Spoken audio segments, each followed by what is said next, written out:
dunay usa ka tawo sa Africa, desierto nga lugar. Kaning tawanan, duna po say pag-ila sa Ginoo. Unya mingon sa siyang kaugalingon nga talagsar man yung buulan diri Lord. Ani dapita kay desierto man, talagsar man buulan. Niyon siya nga, Lord, unta gamiton nimo ang ulan nga para tambal sa mga balatian sa mga tao. Okay? So maminaw sa taigsoon. Niyo na maong tao nga gamitan ng ulan, Lord, para tambal sa mga sakit sa mga tao. So karon kay talagsa ra ang ulan, ang ibiya nagpalit sa daghang galon. O gisaluran niya. Boto nga nasay mga sinalod na ulan, daghan kayo mga tao nga madto sa ila kay magpatambal. Kaya na siya ituga ba? Gitugahan siya nga katong ulan, yang jampuan sa Ginoo. Kay dito mo sa ilang lugar, walay mga tablitas kayo, di sila makapa-hospital. So katong tawanan nakaibiya, nasa ida kong pagtuo sa Ginoo nga, Lord, di nga makapa-hospital, layo pag-hospital, pobre pa mga tao dire, wala kayo mga medisina. Unta, Lord, gamiton nimo ning ulan nga tambal sa mga tao. Moto nga gihatag na. Nasa tambal, daghan kay niya itong mga tao. Karon, wa man kay ulan igso, nahurot ang yang nasarod nga ulan, nahurot. So nibalipat sa mga tao nga mga to mga nagbalatian. So wala na koy tigom nga ulan, hurot ta. Magpaabot ta po tao. Doon na napilayang ulan. Unya kay dugay man kayo ang ulan nga niabot. So naputol lang yang pagpanambal. Daghan kay nabalatian na.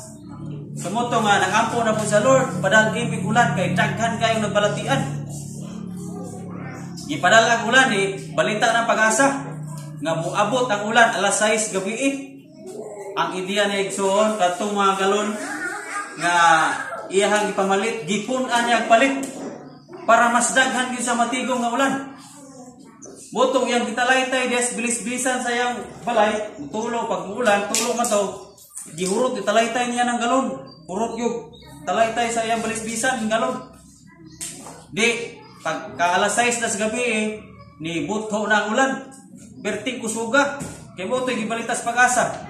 Palin ang lipaya sa tao. Insa Lord, daghan na gid kong maayong balatian ini. Daghan na kong matambalan ini.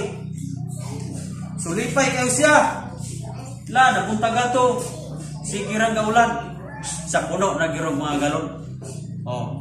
Karon pag mata niya, kay iyan ang atuon, iyan ang kuhaon itong mga galon ba nga nasundang ulan. Pagtanaw niya igsoon, kay ang tanang galon, wa man niya abrihin ang taklong. Now, natay lison ng magkuha ini. Katong tawana, nag-expect siya na puno na ang galon. Pero, nalimtan dahil niya ang abri ang matagtaklong. Gasalod ra siya nga walay abri ang taklong. So ka-expect siya nga puno, pero wala yan. Usahay inani mga Kristiyanon. Niadtog simbahan, kay usalod sa pulong sa Ginoo. Ulan sa pulong sa Ginoo, tambal ni sa atong kinabuhi. Pero ang problema lang nato, kay nakalimot tag-abli sa atong una-una. Usahay sirado ta na mamati sa pulong sa Ginoo. Munang pag-uli nato, wa gyoy kaayuhan nga nahitabo nato. Kay ni ari ra tagsimbahan nga sirado kayo. Wala na ablihi. Nalimta na tog abli ang atong una-unaw kasing-kasing. Naay gawali. Naay pulong sa Ginoo ulan sa panalangin kaayuhan. Pero usahay ang tao nga mamati. Malimta niya ang abli ang iyang pagka-close-minded. That's why uli siya nga wa gyud kaayuhan nga hitabo. Hinangtong igsoon, dapat ang ulan sa pulong sa Ginoo abli ang imong huna-huna. Kay kapag abli ang imong huna-huna, may tabo gining giingon diri makabarog ta nga lig-on o dili matarog. Nganong dili ta makabarog o di po ta lig-on o ganong dali tang matarog kay wa tay sulod sa pulong sa Ginoo. ang galon nga way sulod gaan kayong ipalit. Pero ang galon nga puno og sulod bugat nang itulod. Amen. Bisag unsa pa ta sama ang atong kinabuhi sama ni sakyanan igsuon. Ang sakyanan bisag unsa ka branded sakyanan. Lamborghini usa pa namang klasya sakyanan nga mahalon. Bisag unsa ka mahalon sa sakyanan. Kung di siya moadto gasolinahan, walay balik kawang o walay pulos ang sakyanan. Mahimong walay pulos ang sakyanan kung dili siya moadto gasoline station. Bisag unsa ka nindot sakyanan, sinaw kay sakyanan, kung di siya moadto gasoline station, dili magamit ang mga sakyanan. Inana atong kinabuhi.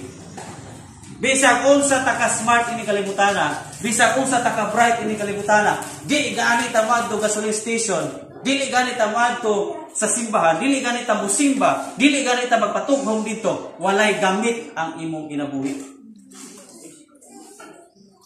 Siguro na kayon ka, grabe ra ko ka smart, grabe ra ko ka proud sa akong nahuman. Pero ingon ti kaigsoon, kung dili ka tig-atuan sa pulong sa Ginoo, gasoline station sa imong espirituhanon, dili ka mapuslan sa tubangan sa Ginoo. Ang kalibutan mo'y magpulos nimo. Si Satanas mo'y magpulos nato kung dili ta muadto gasoline station. Ang Dios mo'y mo gamit nato. Busa ang hagit niya karon, tindog, lig-on o dili matarog. Kay ang atong pag-alaga daw dili makawang. Anong di makawang? Kay gamiton dayta sa atong langiton nga amahan. Kabantay mo na mga sakyanan nga walay gamit dito sa LTO. Dagan kay mga na-empower kato akong ibidyoan. Kung sa kasayaga ani mga motora, oy mga bago pa kani mga sakyanan, mga branded pag-ayo. Pero wa nay gamit o ana sa LTO. Way gamit pila ka bulan. Tagka na kayo, pila na nakatuig na uban dia. Nganong walay gamit? Tungod kay daghang violation. Dili na ma-afford kung lukat ang mga masakyanan. Muna nga sa itong kinabuhis pagpangalagan mong wawa patay gamit. Daghan kang violation lang himos tubangan sa Ginoo. So unsay hindi kay daghan man tang gibuwas tubangan sa Ginoo nga violation. Daghan man tang mapaglapas ay impound oy. Muna daghan Kristohano nga na-impound. Unta dili ta apel sa Kristohano nga na-impound. Ang Kristohano nga na-impound, Kristohano na walay gamit. Simba na pero walay gamit. Ganahan ba tayo igsoon? Kristohano impound? Nagtambay lang. Nindot kayong pagka-Kristohano na. Nindot kayong tanawon, pero walay gamit. Kay impound di ay. So, saan pa itong buhaton igsoon para dili ta Kristohano impound? Kung unsa may itong violation sa Ginoo, lukaton na to. Lukaton. Para magamit ng sakyanan sa LTO, lukaton na. Unsa may lukat na to? Lukaton na to sa pagpangayot pasaylo. Pasaylo ako, Lord. Na akong kinabuhi, murag nahimong walay pulos. Tuod kay na ako'y pride. Luhod. Ngayon ang pasaylo sa Ginoo. Lord, pasaylo ako sa akong pagbiyak nimo. Pero Lord, dili pa wala yung tanan. Gitagaan mo akong tsansa. Pagkabalik nimo. Gamit ako para sa imong kimayaan. Ana unta ta. Atong yampo sa Ginoo.